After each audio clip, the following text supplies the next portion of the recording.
Hey everybody, this is Dave Guard, Cincinnati, Ohio, making a Rivertown Gearbusters how-to video on limited slip differentials for the BMW 2002. Really any of the small case BMW differentials will be applicable here. So picture over my shoulder of the Someday 2002 project, but today we're working on the limited slip differential. All right, and we're back. So we're going to look at just the limited slip diff today. We'll do more on rebuilding the whole differential, but today we're going to look at the limited slip guts and kind of take some of the mystery out, as Eric King put it. Demystify what's going on inside one of these limited slips. Show what parts are in there, kind of how they work. I've been into this one already, so I've had a good look at it. I know what parts we're going to need, and this one actually needed a few of the hard parts. So this is just like maybe taking off one of the cylinder heads. Do just a few turns on the bolts at a time, so you don't break the bearing cap. Probably not every one of them has to come out in a specific order, but just kind of let up there's a spring load under here, and you want to let it up evenly as possible. Looks like the bolts are pretty well off the bracket now, so we can just kind of run them out. You can see it lifted maybe an 1/8 of an inch, a little less than 1/8 of an inch there. That's the static load of the clutch packs.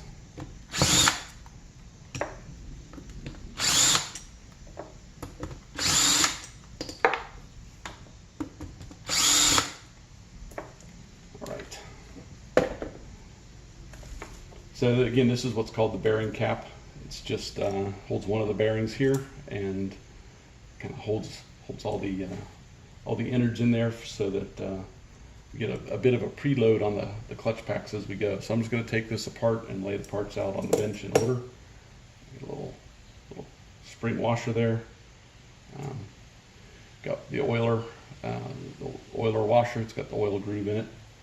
Important to keep all that stuff aimed the right way, so that'll face out towards the bearing cap when we put it back together. This is one of the preload discs, and like I said, I've been in here and I've cleaned it all up, but you can see this groove here, and this is one of the unusual hard parts that had a problem in this one. And we'll keep going. The next one is a drive plate. This one is kind of these little square dogs stick off of there, and it locks into the case. And then the next piece down you'll see is the disc, the friction disc itself, just like a little mini clutch disc, like for the transmission. But this is splined then to the axle, so the axle stub sticks inside of here, and so that's where you get some slip between the two. And then we get down to one of the critical hard parts. This is the pressure plate, and we'll do another video someday on how they work and why the angle of these grooves really matter. That's where we get two kinds of locking. The preload I mentioned is a static lock, and then the slope of these angles dictate how much variable lock you get and how quick it comes on, that kind of stuff, how it behaves. It'll even affect handling of the car in a corner, so we'll dig into that. That's probably a whole video by itself. But we get into the spider gears. Just like on an open differential, you'd open, take the cover off of an open differential, and you'd see these little spider gears. Limited slip still has them, but they're buried deep inside, obviously. So that's the first half, and then the second half looks remarkably the same. So we'll just keep fishing parts out of here. Another spider gear, and then the other half of the pressure plate. So these are the two pieces that go together, and the pin for the spider gears sits in here, and it actually acts on those angles. So again, take some more mystery out in a future episode. We got the driven disc, the clutch disc itself, Again, another one of the other side of this is the spring cup, or the spring washer, and it's got that same groove in it. So it's kind of a terminal one. Ended up getting new ones ordered. They were a little bit hard to find, but my friends at racingdiffs.com in Serbia had them, and I've worked with them enough now, and back and forth with some parts along the way. I'll be listed as a U.S. supplier for racingdiffs.com pretty soon. So if you see something on their website and you want to get a hold of it, I can work that out. But that's essentially the breakdown of what one of these limited slips look like. And in this case, the only parts that we're going to replace, you do a cleanup of everything, but the only parts that we're going to replace are the clutch discs themselves. This one's kind of glazed. You can see a little bit of shiny reflection on it. And if you measure it, they measure specs anywhere from 1.9 to 2 millimeters and 2.1 millimeters. This one's a little bit under spec, a little bit below 1.9, so that will affect the static lock, and we want to replace that. And then again, we'll put in new preload washers with a little bit harder surface on them too. So the racing diff guys have kind of come up with some performance parts for this differential. In the scheme of things, as we replace the limited slip clutch disc itself, the new ones come in a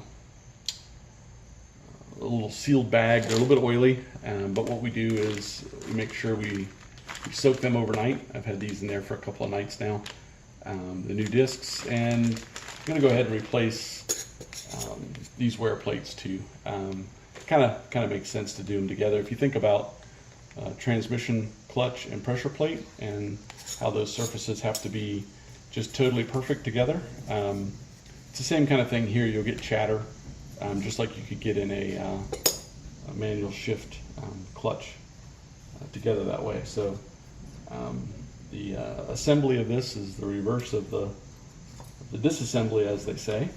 So we'll take a break on the video and start into that as I get things laid out. And I'm just going to do a wipe down to make sure I get any lint or dirt out of the way as well. So.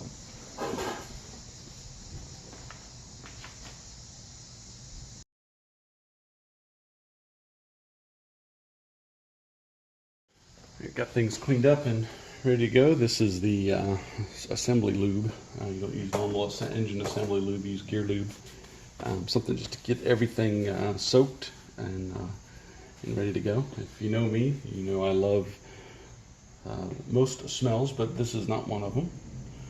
But it is what it is. It's the price you pay for digging into something this deep. So this is probably going to get pretty messy, so I'm going to put a little something down so as it all runs through there, we'll catch as much of it on the other side as we can. So let's just try to be kind of liberal with the amount of oil you put in.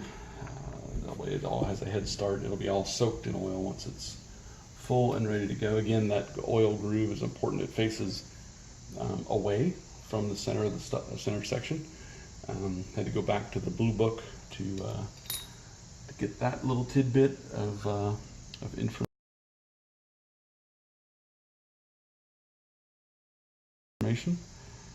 And then as we start putting this back together, we'll go the reverse order as we came in, but this is one of the first parts we're going to replace, is that spring plate that has a groove in it. So we'll set that aside, put one of the new ones in.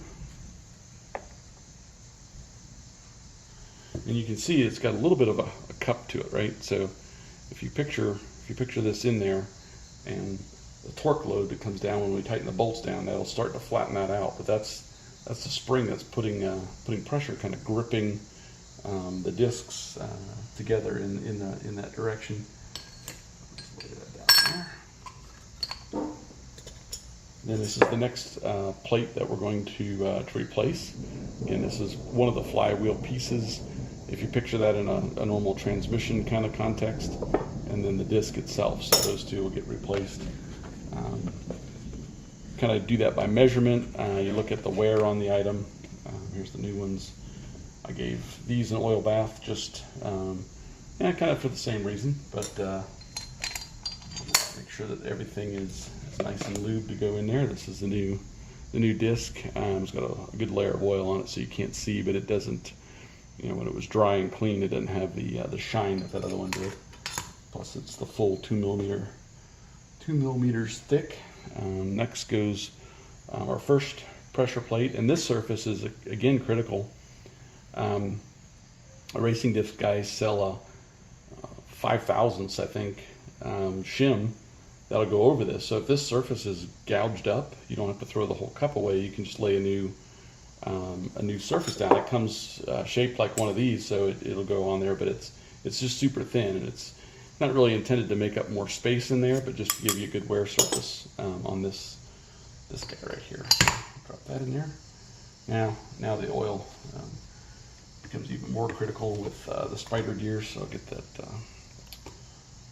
cup in there really oiled up. Oil each part as we go. That's probably the part of the video that I can fast forward later. Everyone knows what it's like to put oil on parts. And then you notice as I spun that around, it dropped. You can see it, or maybe hear it drop in, but it's these splines seating down into the clutch disc that's already laying down in there. So it's splining this together. Got to be exact, and then that's what keeps the axle. Picture the axle splined in here. These are locked together, right? They're going to spin together forever. Drop the next spider gears down in there, and those go in those little V ramps, and that's called the variable lock ramp angle. Those little notches I showed you in the pressure plate. These little guys right here, but I'm just locking those in for today. A little more oil. Get those to move around. It's harder to move, harder and harder to move the more parts you get in there. Even without a spring load on them, there's friction between these guys. So next layer, build the other half now. Get this out of the way. And forgot one piece already. This goes in first and comes up through the clutch plate. There we go. And you can start to see the spline sticking up, right? And this will spin, but it's getting pretty hard to turn. So keep going, keep layering new stuff in. Now we're down to 2 more new parts. So another clutch disc and another driven plate for the kind of meshed in with the differential case itself.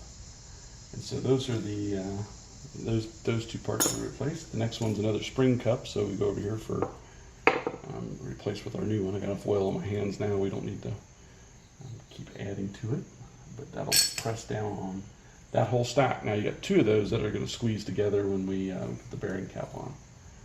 So again, we got the thrust washer with the oil groove in it. We've got the spring washers, the last thing that goes on. Those 2 parts go in like that, and I can't just set them here because they'll never get lined up in the bearing cap itself. These guys sit into this space. So what I'll do is I'll pre-assemble that and then hold it with one finger as I set this down and try to get the bolt holes lined up. So that's essentially what it looks like to reassemble. And the next thing to do is to put some Loctite on these, and then we'll do a torque pattern to run it down, just to clamp it down. We'll do a torque sequence pattern, so we take that bearing cap down evenly with a little bit of blue Loctite on there. Just keep those things from backing out. You imagine that would be disastrous, but we've been through the differential. You've seen, maybe the magic parts that are in there. These are the wear out parts. Primarily these 2 are the wear out parts, but in this case, a couple of hard parts had some damage that we replaced those as well.